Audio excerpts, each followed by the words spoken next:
हरिओम। नमस्कार मित्रों, सबको हार्दिक स्वागत करते हुए आज मैं चर्चा करने जा रहा हूँ पितृदोष के विषय में।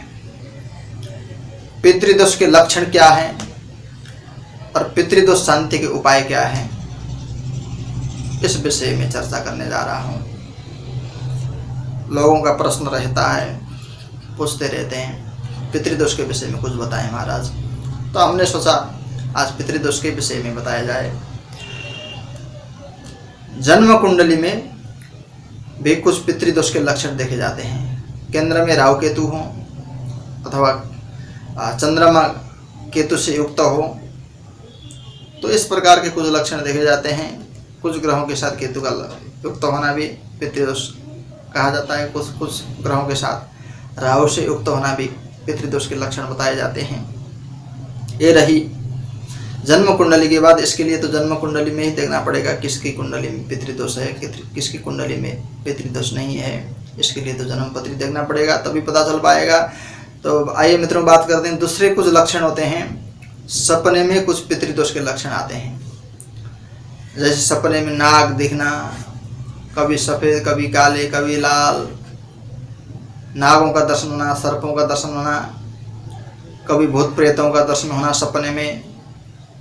सपने में कुछ उलझन, कुछ कीचड़, कुछ गलत जगह। सपने में उलझन, क्या कह रहा हूँ समझ में नहीं आना, सपने में क्या देख रहा हूँ ये भी समझ में नहीं आना। कभी कभी पितरों का साक्षात सपने में दर्शन भी हो जाता है। जो पितृ तड़पते रहते हैं वो लोग कुछ लक्षण बताने आते हैं सपने में। कुछ तो सपने में से, कुछ जन्म कुंडली से पता चलता है, कुछ सपनों से पता चलता है, और कुछ पितृदोष घर के लक्षणों से पता चलता है। घर में छोटी छोटी बातों में झगड़े होते रहते हैं और कामकाज जो आप शुरू करते हैं उसमें अचानक 99% पूरा हो जाता है, 1% से रुक जाता है। और घर में कोई अच्छा वृक्ष लगाते हैं, वो वृक्ष बड़ा नहीं होता है, बड़ा हो भी जाता है तो फल नहीं देता। अगर किसी में फल लग भी गया तो वो फल सुस्वादु नहीं होता है, मधुर नहीं होता है। अथवा उस वृक्ष से भी कुछ पितृदोष के लक्षण दिखते हैं।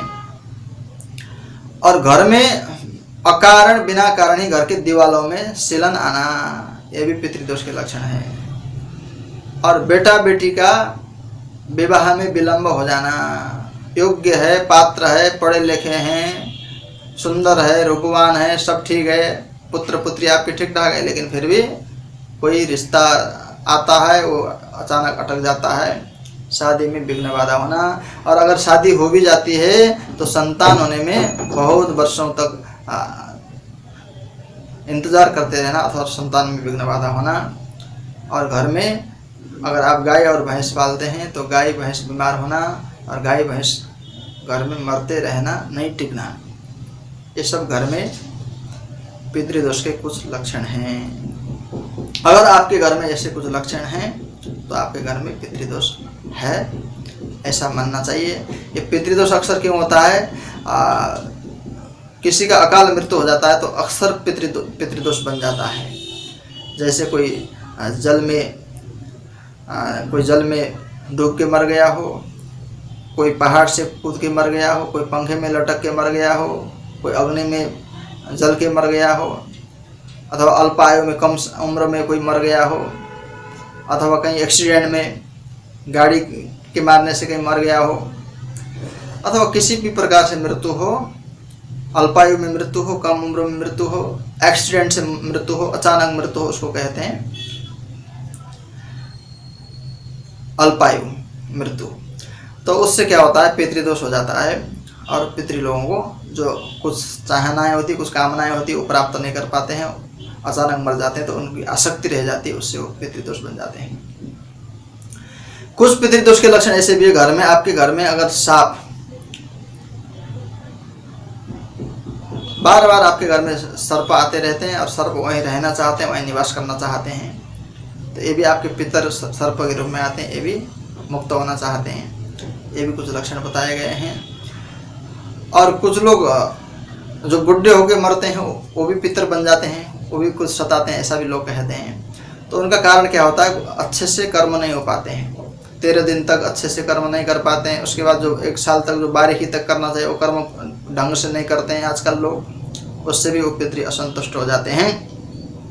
तो ये सब पितृदोष के लक्षण हुए। तो आइए मित्रों, अब पितृदोष के लक्षणों को शांत करने के लिए, ठीक करने के लिए कुछ मैं सटीक उपाय बता रहा हूँ। सबसे छोटा उपाय क्या है, एक तंत्रोक्त प्रयोग है। ये सामान्य प्रयोग है, कुछ महीनों के लिए, 2-4 महीनों के लिए अथवा साल, 1 साल के लिए ये शांत हो जाते हैं पितृ ऐसा करने से। ऐसा विधि बता रहा हूँ। शिवमुठ प्रयोग कहते हैं। शिवमुठ प्रयोग में ये होता है, किसी भी सोमवार से शुरू करना चाहिए और 11 सोमवार तक कम से कम यह प्रयोग, आप कहीं भी रहें, शिवालय में जाके प्रयोग होता है। और शिव जी के मंदिर में सोमवार के दिन सुबह सुबह 1 मुट्ठी गेहूँ, शिव जी की जो ऊपर जलरी लगी होती है, वो जलरी में चढ़ाना चाहिए और 1 लोटा तांबे के लोटे से जल चढ़ाना चाहिए शिव जी को। ये प्रत्येक सोमवार को अपने पितरों को याद करते हुए ओम पितृदेवाय नमः कहें, अथवा पितर का मंत्र हो तो वो कहें, पितरों को स्मरण करते हुए शिवमुठ विधि, 1 मुट्ठी गेहूँ और उसके साथ 1 लोटा जल और 1 साबुत नारियल शिव जी के ऊपर फोड़ना नहीं चाहिए, शिव जी के ऊपर चढ़ा देना चाहिए। और जलरी नहीं है तो आप शिव जी के शिवलिंग के ऊपर ही चढ़ा सकते हैं। एक छोटा प्रयोग है, इससे कुछ महीनों के लिए अथवा 1 साल 1.5 साल के लिए पितृ लोग शांत हो जाते हैं, अशुभ फल प्रदान नहीं करते हैं। और दूसरा उपाय है पितृ गायत्री का जाप। पितृ गायत्री देवताभ्य पितृभ्यश्च महायोगिभ्ये वच नमः स्वधाय स्वाहाय नित्यमेव नमो नमः। ये रोज आप 1 माला जप करते हैं तो भी आपको अशुभ फल प्रदान नहीं करते हैं, लेकिन इनको कुछ साल 2 साल के लिए शांत करने के लिए, कुछ वर्षों के लिए, 2-5 वर्षों के लिए शांति करने के लिए आपको 1.25 लाख ब्राह्मणों से विधि विधान पूर्वक, दशांश हवन पूर्वक 1.25 लाख जप करवाना चाहिए। ये पितृ गायत्री जप करने से कुछ सालों के लिए पितृ लोग शांत हो जाते हैं, अशुभ फल प्रदान नहीं करते हैं।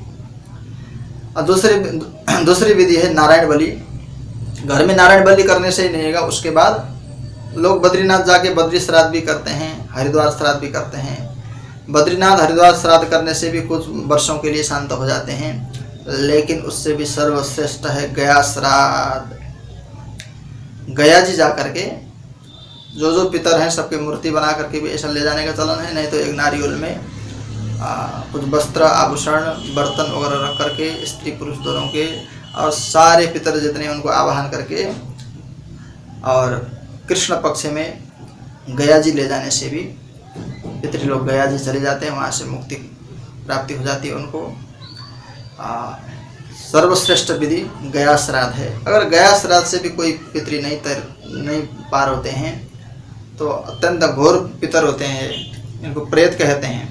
ऐसी प्रेतात्मा की मुक्ति के लिए श्रीमद् भागवत, पितृ भागवत, वैसे आप पंडाल में जाके सुनने से थोड़ा बहुत प्रभाव रहेगा कुछ दिन के लिए, लेकिन ऐसा नहीं होगा। लेकिन इसके लिए घर में ही होना चाहिए ऐसा पितृ भागवत, या तीर्थ में होना चाहिए। पितृ भागवत विशेष सुनना चाहिए और मूल पाठ पूरा होना चाहिए और घर वाले के बैठ के पूरी कथा सुननी चाहिए और उसकी विधि विस्तार पूर्वक। इसमें नहीं कह सकता हूँ, पितृ भागवत के लिए अलग विधि, अलग वीडियो बनाना पड़ेगा। पितृ भागवत सबसे श्रेष्ठ उपाय है।